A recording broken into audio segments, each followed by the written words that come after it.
Assalamualaikum sahabat-sahabat cerita dua sisi yang dirahmati Allah. Hari ini saya akan menceritakan perjalanan pulang kampung seharusnya menjadi momen yang penuh kebahagiaan. Namun, bagi satu keluarga kecil yang mudik ke Yogyakarta malam itu, setiap kilometer yang mereka tempuh justru membawa mereka semakin dekat pada teror yang tak pernah mereka bayangkan. Langit malam itu terlihat pekat. Lampu-lampu jalan hanya muncul sesekali, menyisakan kegelapan di antara jarak yang panjang. Di dalam sebuah mobil keluarga berwarna hitam, Andi duduk di kursi pengemudi. Sari, istrinya, duduk di sebelah sambil menggendong Raka yang tertidur lelap. Suara mesin dan hembusan angin menjadi satu-satunya teman di perjalanan mudik mereka menuju kampung halaman di Yogyakarta. Mereka berangkat sedikit terlambat sore tadi. Awalnya ingin berangkat pagi agar bisa tiba sebelum tengah malam. Namun pekerjaan Andi membuat keberangkatan molor. Jalan tol memang ramai di awal, tetapi begitu mereka keluar menuju jalur alternatif, suasana berubah sunyi. Tidak ada kendaraan lain yang melintas. Hanya mobil mereka yang melaju menembus gelap malam. Jam digital di dashboard mobil menunjukkan pukul 22.31. Sari melirik layar ponselnya. Sinyal hilang. Ia mencoba beberapa kali. Namun tetap tidak ada tanda jaringan kembali. Sepertinya masuk daerah yang susah sinyal, ucap Andi, berusaha menenangkan. Sari mengangguk pelan, meski rasa was-was mulai merayap. Jalan di depan semakin sempit, hanya cukup untuk dua mobil berpapasan. Pohon-pohon besar tumbuh rapat di sisi kanan kiri jalan, membuat cahaya lampu mobil seolah tertelan kegelapan. Beberapa menit kemudian, Raka terbangun. Anak itu mengucek matanya, lalu memandang keluar jendela. Ayah, kok gelap banget, ya? Tanyanya pelan. Namanya juga lewat hutan. Sebentar lagi juga keluar. Jawab Andi sambil tersenyum tipis. Meski dalam hati ia juga mulai merasa perjalanan ini terlalu sepi. Tak lama, perut Sari mulai terasa lapar. Ia membuka kotak bekal, tapi hanya tersisa sedikit biskuit dan air mineral. Kayaknya kita harus cari warung sebentar. Yah, pintanya. Andi mengangguk. Ia memang berniat mencari tempat singgah sebentar untuk beristirahat.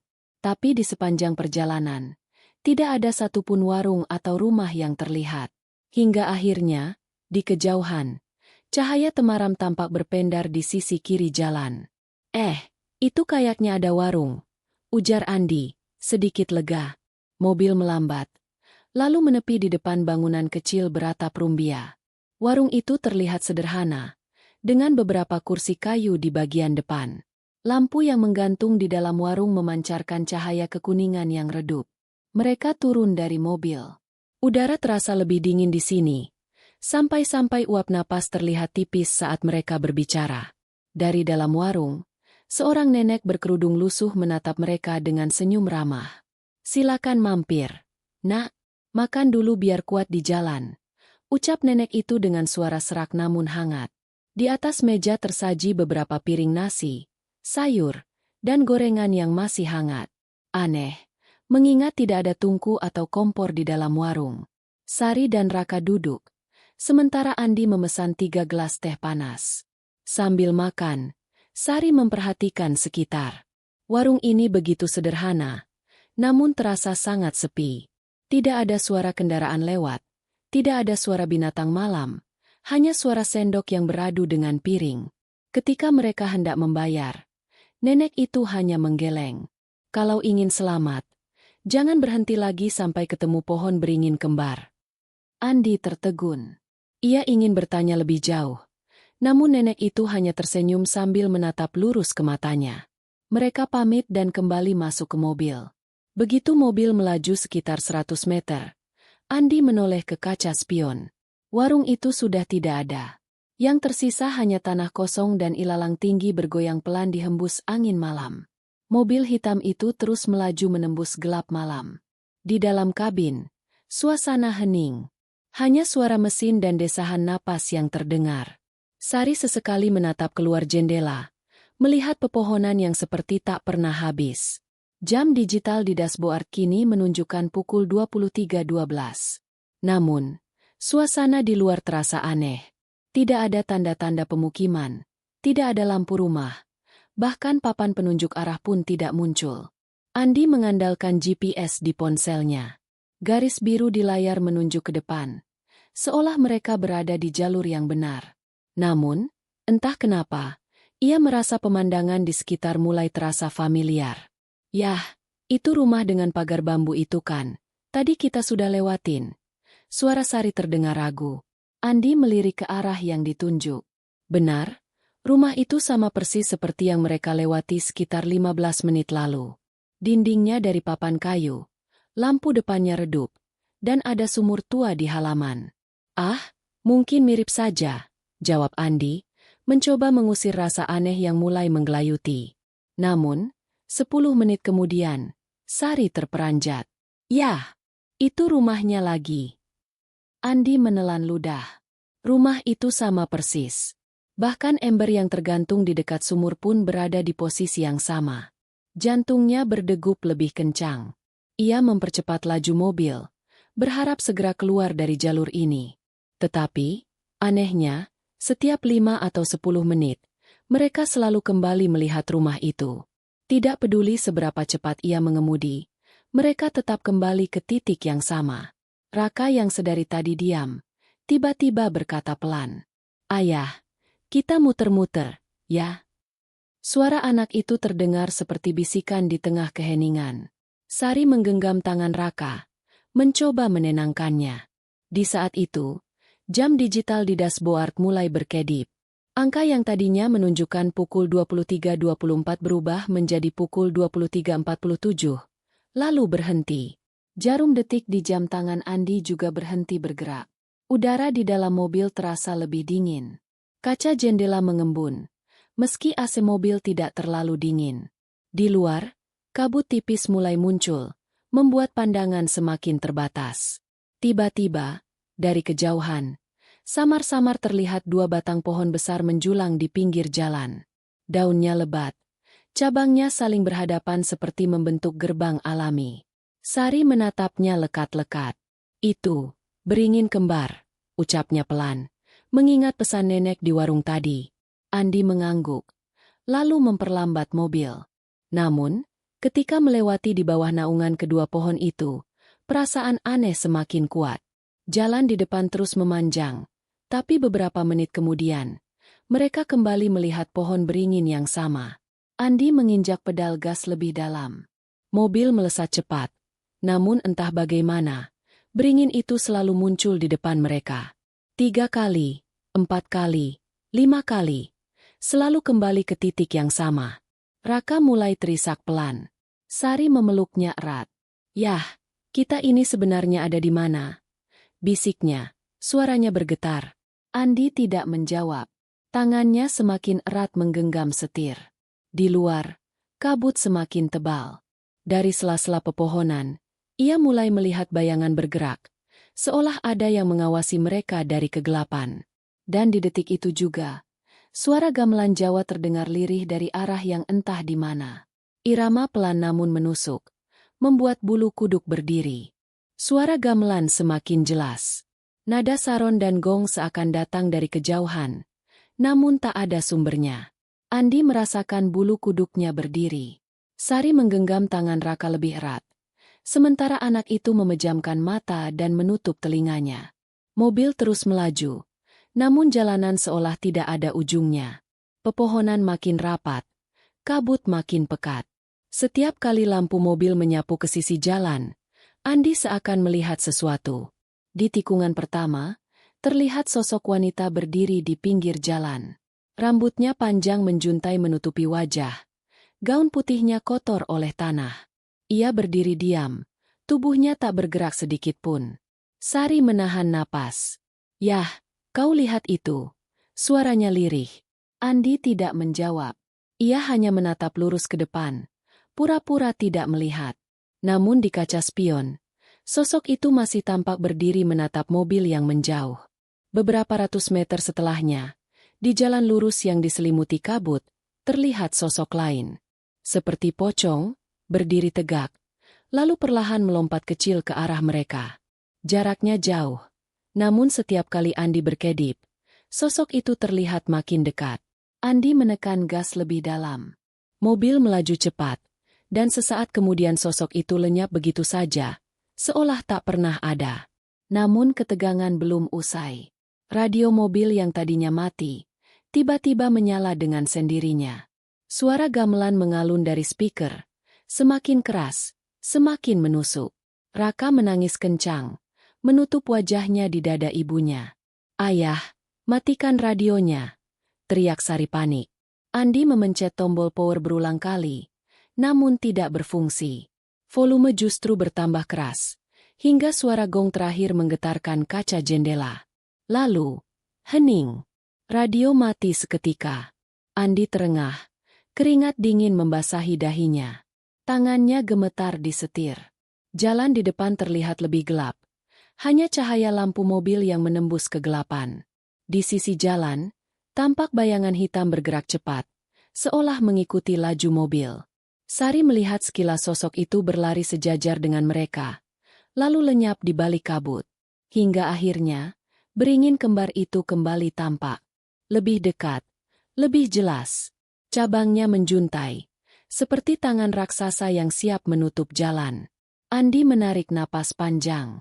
Ia teringat pesan nenek warung gaib itu. Jangan berhenti sampai melewati beringin kembar. Mobil terus melaju, semakin cepat. Dan saat melintas di bawah beringin, udara seakan berubah. Jam digital yang sempat mati kini bergerak kembali. Angka menunjukkan pukul 001.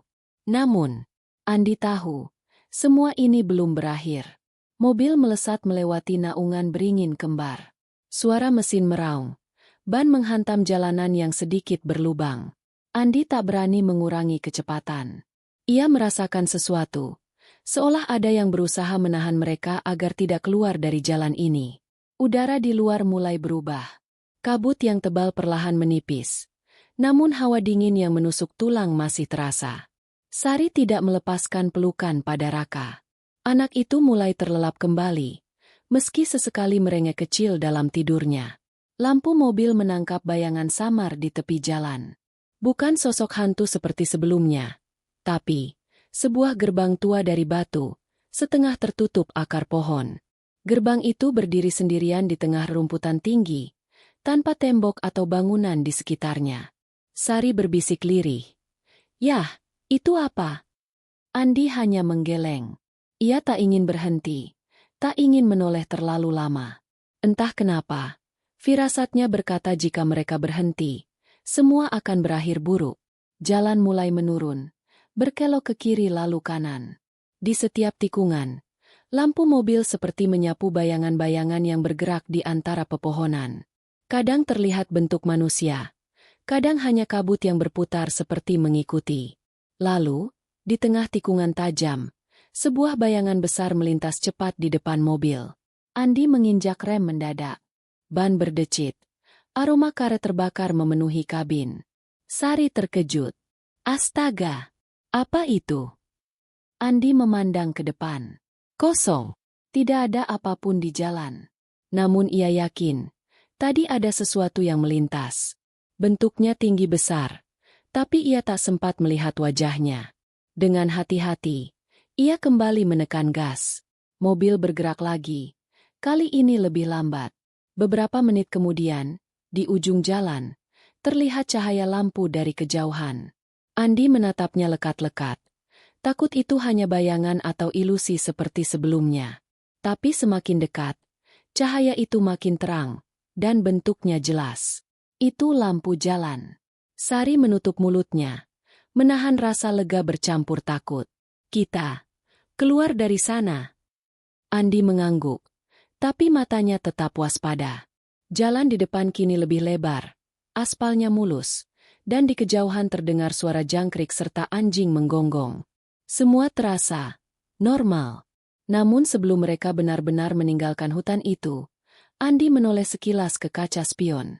Di bawah beringin kembar yang semakin jauh, ia melihat sosok nenek berkerudung lusuh berdiri di tepi jalan. Nenek yang sama seperti di warung tadi. Ia tersenyum, lalu mengangkat tangan pelan, seolah melambaikan perpisahan. Mobil akhirnya keluar dari jalur hutan yang gelap. Lampu-lampu jalan mulai muncul lebih sering. Rumah-rumah sederhana berdiri di sisi kiri dan kanan. Suara jangkrik dan anjing yang menggonggong mengisi udara malam. Meski begitu, rasa lega di dada Andi belum sepenuhnya datang. Sari menatap jam di dashboard. Angkanya menunjukkan pukul 3.17. Mereka seharusnya sudah tiba di rumah sejak 2 jam lalu.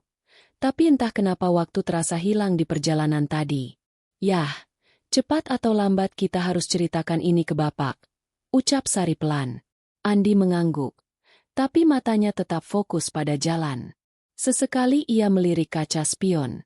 Sosok nenek berkerudung itu sudah tidak ada. Hanya gelap pekat dan lampu jalan yang mulai tertinggal di belakang. Perjalanan menuju rumah orang tua Andi berjalan tanpa hambatan.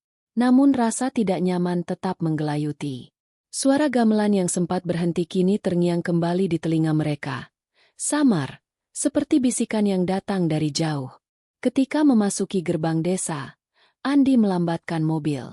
Jalanan tanah dengan batu kerikil berderit di bawah ban. Pohon-pohon kelapa berjajar di sisi kanan dan kiri, bergoyang pelan diterpa angin dini hari. Dari kejauhan, rumah joglo tua milik orang tuanya mulai terlihat.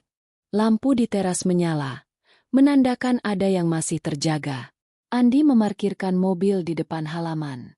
Begitu turun dari mobil, udara terasa berbeda.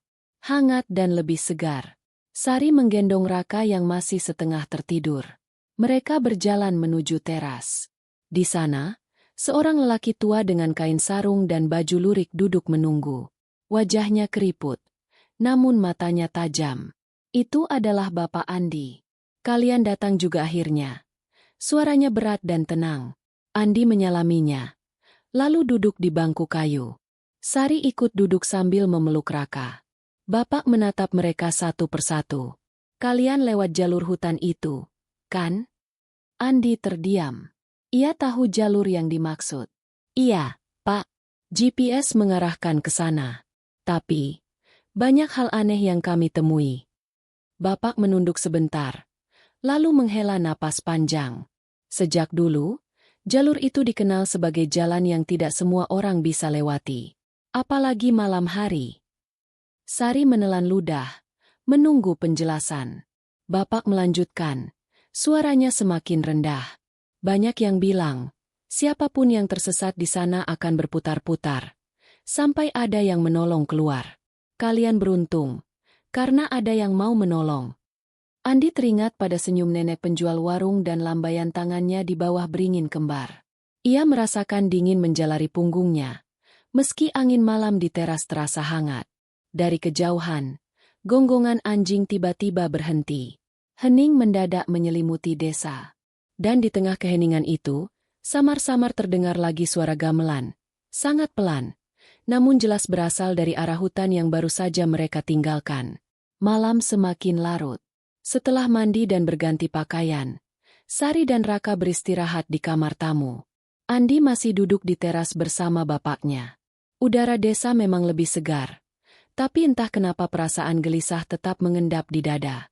Bapak menyalakan rokok kretek. Asapnya membumbung pelan. Kalau mau, besok pagi kita ke pasar. Ada banyak orang tua di sini yang tahu cerita tentang jalur hutan itu. Ucapnya sambil menatap jauh ke arah gelap di ujung jalan desa. Andi hanya mengangguk. Tapi sebelum ia sempat bertanya lebih lanjut, dari arah dapur terdengar suara piring beradu. Ceklek, ceklek. Seperti ada yang sedang membereskan cuci piring. Sari keluar dari kamar. Pak, siapa yang di dapur? Bukannya Mbok Yem sudah pulang habis Isya? Bapak mengernyit. Tidak ada siapa-siapa di sana. Suara itu masih terdengar. Andi bangkit, berjalan perlahan menuju dapur. Lampu di sana menyala redup. Meja makan terlihat rapi. Piring-piring tersusun di rak, dan tidak ada seorang pun di sana. Tiba-tiba, piring di rak bagian atas bergerak sendiri, lalu jatuh ke lantai dan pecah berkeping-keping. Sari menutup mulutnya, menahan teriakan. Bapak memandangnya serius. Masuk kamar. Kunci pintunya. Jangan keluar sampai pagi. Tanpa bertanya, Sari mengajak Raka masuk ke kamar. Andi mengikuti bapaknya kembali ke teras. Udara malam yang tadi hangat, Kini terasa dingin lagi. Anjing-anjing di kejauhan mulai menggonggong bersahutan. Angin membawa suara-suara aneh dari arah hutan, seperti dengungan dan nyanyian yang tak jelas. Andi merinding. "Pak, suara itu." Bapak hanya menatapnya, lalu menjawab lirih. "Itu tandanya. Ada yang mengikuti kalian sampai sini." Mata Andi membelalak. Tak lama kemudian, gonggongan anjing berhenti serentak. Tingi. Lalu dari arah jalan desa, terlihat cahaya temaram bergerak mendekat. Seperti obor yang diarak perlahan. Semakin dekat, Andi mulai melihat wujudnya. Bukan obor, melainkan bola api berwarna jingga, melayang setinggi kepala orang dewasa. Ia melayang pelan, berputar-putar di ujung jalan, seolah mencari sesuatu. Bapak menatap tajam ke arah bola api itu. "Masuk, Andi. Jangan lihat terlalu lama." Namun Andi sudah terlanjur terpaku. Bola api itu berhenti, lalu perlahan mengarah ke rumah. Cahaya jingganya memantul di kaca jendela. Semakin terang, semakin dekat. Bapak berdiri. Suaranya keras kali ini. "Masuk." Andi tersadar. Segera masuk dan mengunci pintu. Dari balik kaca, ia melihat bola api itu melayang mengitari halaman, sebelum akhirnya hilang begitu saja, meninggalkan kegelapan yang lebih pekat dari sebelumnya. Di dalam rumah, semua lampu dinyalakan. Sari duduk di pojok kamar bersama Raka yang sudah tertidur lagi, meski napasnya masih gelisah. Andi dan Bapak duduk di ruang tengah. Udara dingin merayap masuk melalui celah-celah dinding kayu, membuat bulu kuduk meremang. Jam dinding menunjukkan pukul 3.48. Waktu terasa berjalan lambat. Setiap detik berlalu dengan hening yang mencekam. Tiba-tiba terdengar ketukan pelan di pintu depan. 3 kali. Tok, tok, tok. Andi dan Bapak saling pandang. Tidak ada yang berani bergerak.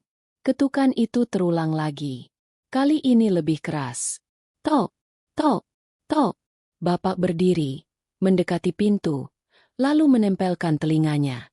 Dari luar, terdengar suara seorang wanita. Lirih, memanggil, "Andi."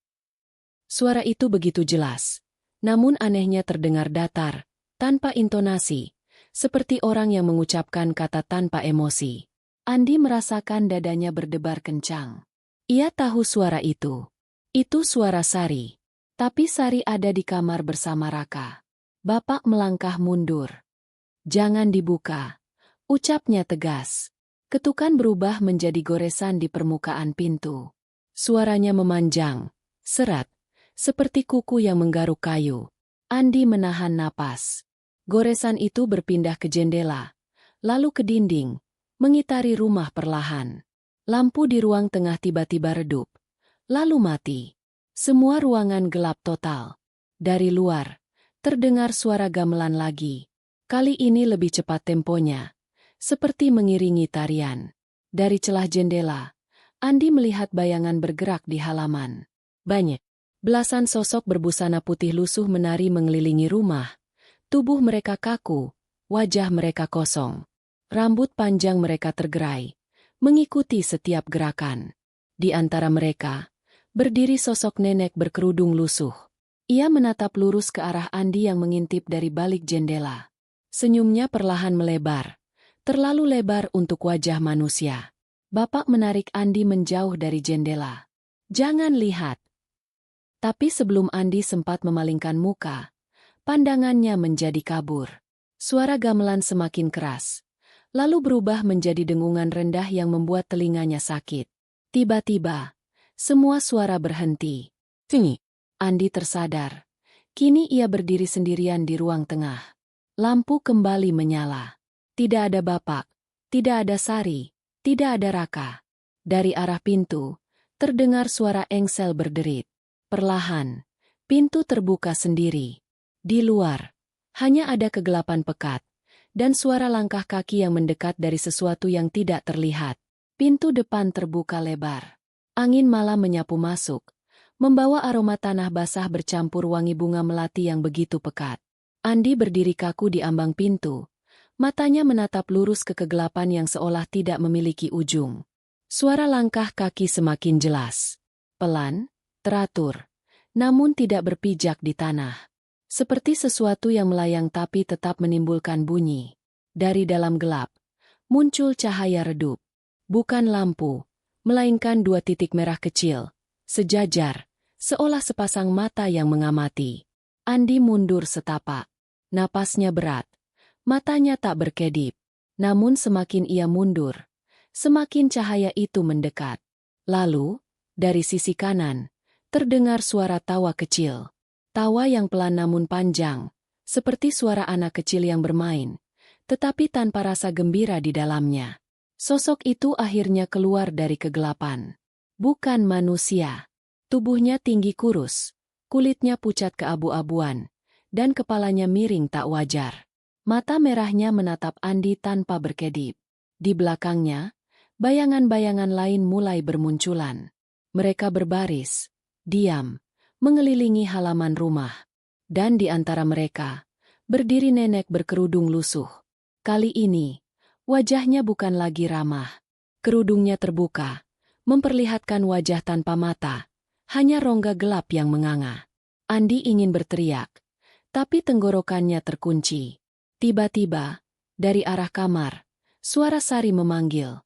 "Yah, kemari." Suaranya pelan, tapi jelas. Andi menoleh. Di pintu kamar, Sari berdiri bersama Raka. Namun kulit mereka pucat, mata mereka kosong, dan senyum mereka terlalu lebar. Sari melangkah maju, Raka mengikuti. "Kita sudah sampai. Ayo ikut." Langkah kaki dari luar semakin mendekat. Bayangan-bayangan itu kini berada di ambang pintu. Andi memejamkan mata, berharap semua ini hanya mimpi. Tapi yang terdengar justru suara gamelan yang kembali mengalun. Kali ini dari dalam rumah. Dan saat ia membuka mata, semuanya gelap. Meski akhirnya mereka berhasil sampai di kampung halaman, bayangan wajah-wajah asing dan bisikan yang mereka dengar di jalan akan terus menghantui malam-malam mereka selamanya. Terima kasih sudah menonton, jangan lupa subscribe, like dan komen apa sahabat cerita dua sisi pernah mengalami hal serupa.